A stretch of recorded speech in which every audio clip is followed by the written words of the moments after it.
Hello students, welcome back to the subject Social Science, Geography, Lesson 3, Our Changing Earth for 7th Standard. Today we are going to continue the lesson.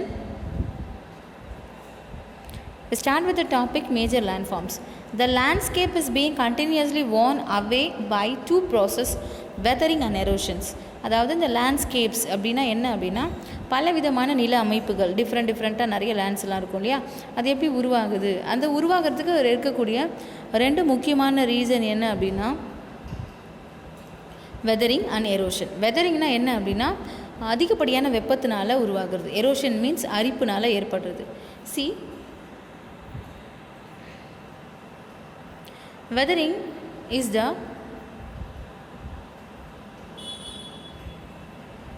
breaking up of the rocks on the earth's surface.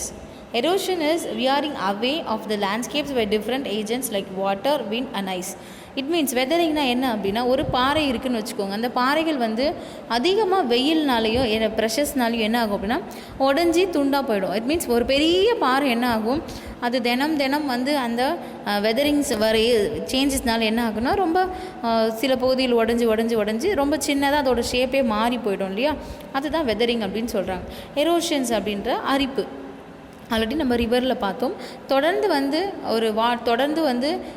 அலைகளோ இல்லை தண்ணியோ ஒரு இடத்துல போகும்போது அந்த இடத்த என்ன பண்ணிடும் அப்படின்னா அரிச்சிடும் இல்லையா, அதுதான் எரோஷன்ஸ். இதில் 3 முக்கியமான பார்ட்ஸ் தான் இந்த எரோஷன்ஸுக்கு ரொம்ப அதிகமாக இருக்குது. என்ன அப்படின்னா water, wind and ice. Water நீர், விண்டுனா காற்று, ஐஸ்ன்றது இங்கே எதை மென்ஷன் பண்ணுது அப்படின்னா கிளேஷியர் அதை மென்ஷன் பண்ணுது. இட் மீன்ஸ் பனி ஆறு, அதாவது ஐஸாலேயே ஆன ஒரு ரிவர், அதை தான் இங்கே மென்ஷன் பண்ணுறாங்க. The eroded material is carried away or transported by water, wind etc. and eventually deposited. This process of erosion and depositions create different landforms on the surface of the earth.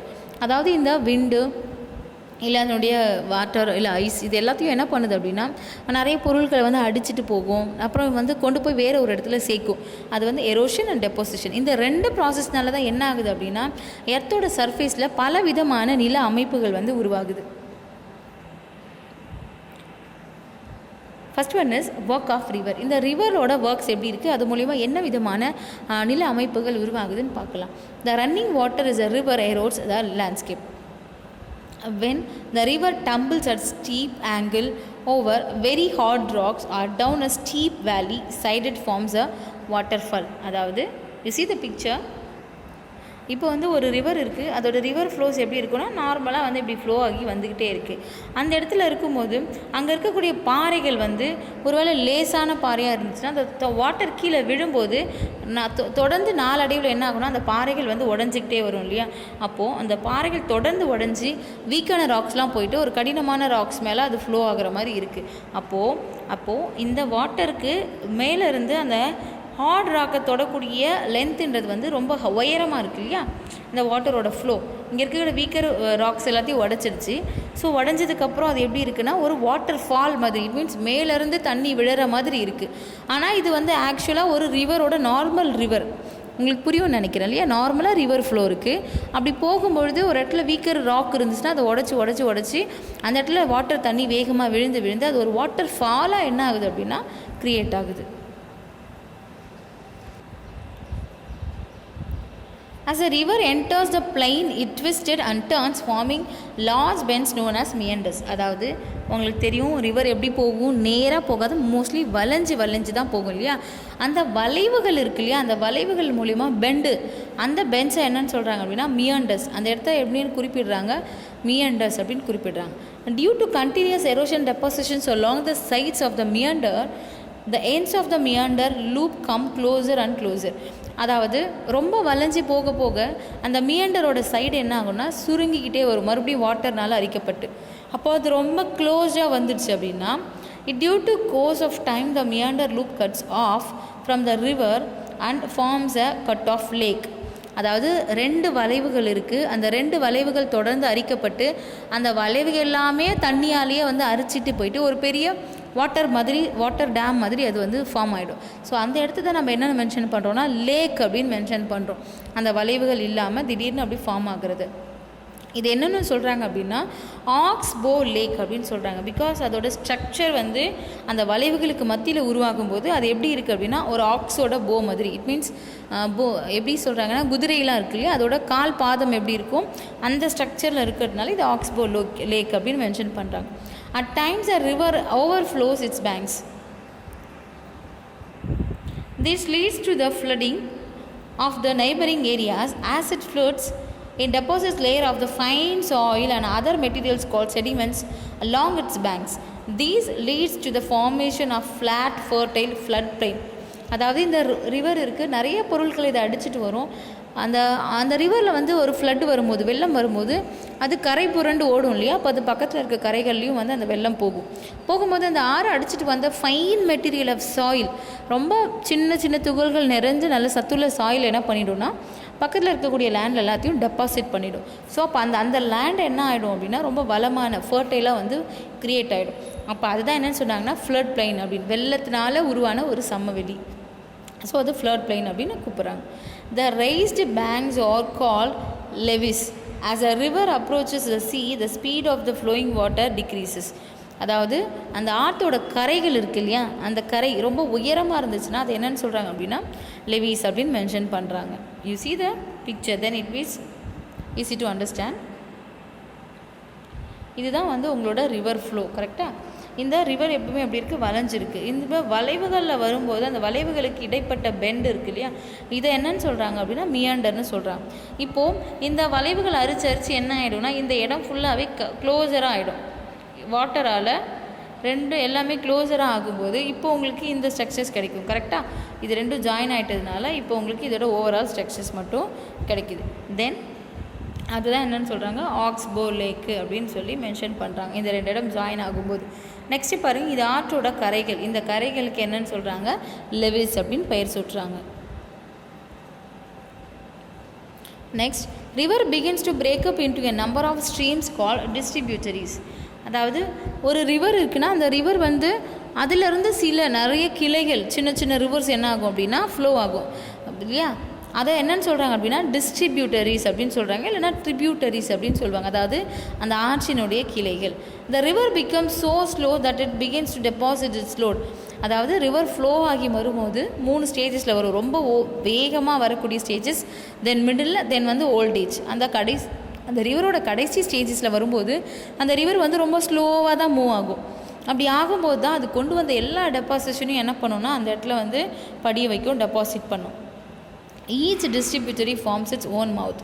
அதோட எல்லா டிஸ்ட்ரிபியூட்டரியோட எண்டுலையும் என்ன ஆகும்னா அது கொண்டு வந்த எல்லா டெபாசிட்ஸுமே என்ன வந்து லோட் பண்ணும். The collection of sediments form from all the mouths forms a delta. இப்போ கொண்டு வந்த எல்லாத்தையும் வந்து அதோட எண்டில் சேவ் பண்ணுது இல்லையா, அந்த சேவ் பண்ணக்கூடிய இடம் தான் என்னவா க்ரியேட் ஆகுது அப்படின்னா டெல்டா அப்படின்னு சொல்லப்படக்கூடிய பகுதியாக க்ரியேட் ஆகுது. யூ see the picture, இங்கே பாருங்கள் மெயின் ரிவர் இருக்குது, அந்த மெயின் ரிவர்லேருந்து பிரான்ச்சஸ் இருக்குது, அந்த ரிவர்லேருந்தும் சப் பிரான்ச்சஸ் போயிட்டே இருக்குது இல்லையா, அதோட எண்டு ஸ்டேஜில் தான் என்ன ஆகுது அப்படின்னா நமக்கு என்ன ஃபார்ம் ஆகும், டெல்டா ஃபார்ம் ஆகும். You see, then work of sea waves. இப்போது முன்னாடி வந்து ரிவர்ஸ் பற்றி பார்க்கும். தென் சீ வேவ்ஸ் வந்து என்ன பண்ணுது அப்படின்னா erosion and deposition of the sea waves gives rise to coastal landforms. இப்போ இந்த சீ வேவ்ஸ் என்ன பண்ணுதுன்னா கடற்கரைகளில் வந்து பல வித்தியாசமான நிலப்பகுதிகளை வந்து உருவாக்குது. அது என்னென்ன அப்படின்னு பார்க்கலாம். Sea waves continuously strike at the rocks, cracks develop. இப்போது அலைகள் வந்து கடைகளில் என்ன ஆகிட்ருக்கும், கடலில் அலை வந்துக்கிட்டே இருக்குமா, அந்த அலைகள் வந்து தொடர்ந்து அங்கே இருக்கக்கூடிய பாறைகளில் மோதிட்டே இருந்துச்சுன்னா அந்த பாறைகள் என்ன ஆகும் அப்படின்னா விரிசல் விட ஆரம்பிக்கும், கிராக்ஸ் டெவலப் ஆகும். Over time they become a larger and wider. அப்போது தொடர்ந்து அது நடைபெற்றுட்டே இருக்கும்போது அந்த விரிசல் பெருசாக ஆக ஆரம்பிக்கும். கரெக்டாக, இல்லைனா சில பாறை துகள்கள் உடஞ்சி கீழே விழும். அப்படி இருக்கும்பொழுது thus hollow like caves are formed on the rocks. அப்படி இருக்கிற போது தான் நமக்கு என்ன ஃபார்ம் ஆகுது அப்படின்னா ஒரு கேவ் மாதிரி ஃபார்ம் ஆகுது. யூ see here, இங்கே பாருங்கள், இப்போ இந்த அலை வந்து வேவ்ஸ் அடிக்கிறதுனால இந்த இடத்துல வந்து தொடர்ந்து அடிச்சுட்டே இருக்கும்போது அந்த பகுதியில் இருக்கக்கூடிய வீக்கர் பார்ட் என்ன ஆகுதுன்னா உடைய ஆரம்பிக்குது. அப்போ அது ஒரு சின்னதாக ஒரு கேவ் மாதிரி, ஒரு சின்ன குகை மாதிரி, ஒரு சின்னதாக ஒரு ஹேலோ மாதிரி என்ன ஆகுது அப்படின்னா ஃபார்ம் ஆகுது.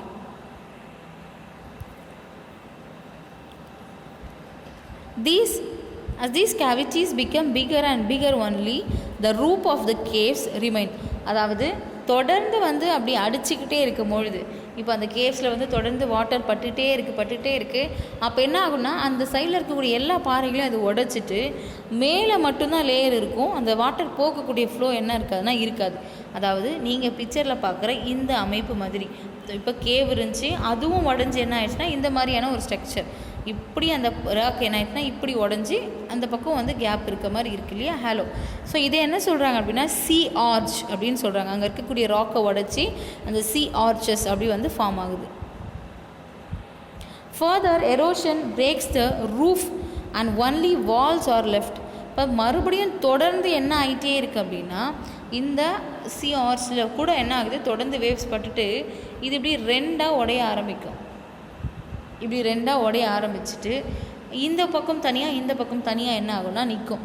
ஸோ அப்போ அது அந்த மாதிரி ஃபார்ம் ஆகும்னா தொடர்ந்து இங்கே பாருங்கள் ஸ்டாக் அப்படின்னு சொல்கிறாங்க இல்லையா, அந்த மாதிரியான ஒரு லேண்டை தான் வந்து என்ன ஆகுது இந்த கேவ்ஸோ இதில் சி ஆர்ச்சஸ்லேருந்து இந்த ஸ்டாக் வந்து உருவாகுது. இது எல்லாமே எது மூலிமா நடக்குது அப்படின்னா சி வேவ்ஸ் இருக்கு இல்லையா, அதோட ஆக்ஷன்ஸ் மூலிமா நடக்குது. The steep rocky coast rising almost vertically above sea water is called sea cliff. The sea waves deposit sediments along the shores forming beaches. இப்போது அடுத்து sea cliff அப்படின்னா இந்த கடற்கரை பகுதிகளை வந்து ரொம்ப உயரமாக அதோட கரைகள் எப்படி இருக்குன்னா ரொம்ப உயரமான மலைகள் மாதிரி பாறைகள் மாதிரி இருக்கும். கீழே வந்து கடல் இருக்கும். நீங்கள் வந்து நீங்கள் இமேஜஸ் போய் தேடி பார்த்துருங்க. இல்லைனா உங்களுக்கு நிறைய அழகான காட்சிகள்லாம் அவங்க திரைப்படங்களை காட்டும் பொழுது அதை காமிச்சிருப்பாங்க இல்லையா. அது வந்து ரொம்ப உயரமான ஒரு பாறை, ரொம்ப உயர மலை மாதிரி இருக்கும், கீழே கடல் இருக்கும். இது வந்து சி அடிச்சு இந்த மாதிரியான ஒரு ஸ்ட்ரக்சரை உருவாக்குது. இது என்னன்னு சொல்லுவாங்க அப்படின்னா சீ கிளிஃப் அப்படின்னு சொல்கிறாங்க.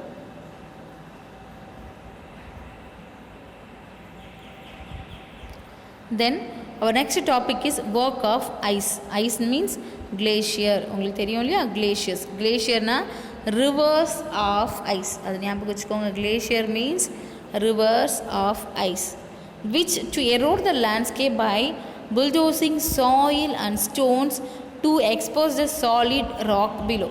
அதாவது நீங்கள் இப்போ வந்து வாட்டர் வந்து ரொம்ப ஃப்ளோவாக வேகமாக போயிட்டே இருக்குதுன்னு வச்சுக்கோங்க. உங்களால் அதில் நிற்க முடியுமா?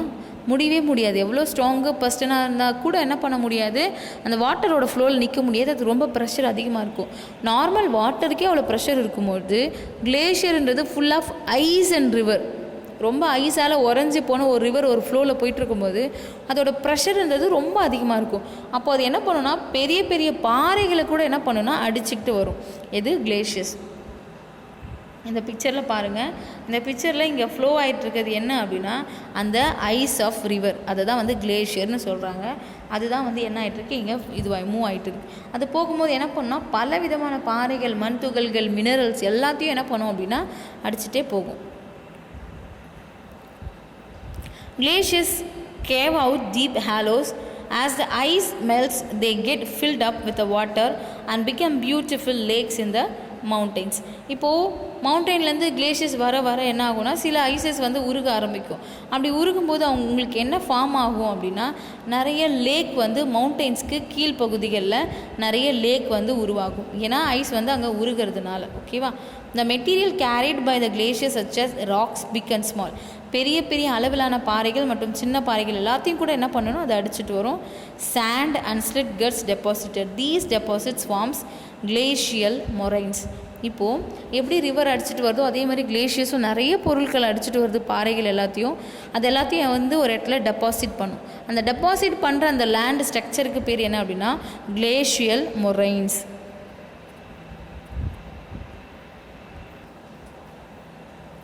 You see, next topic is work of wind.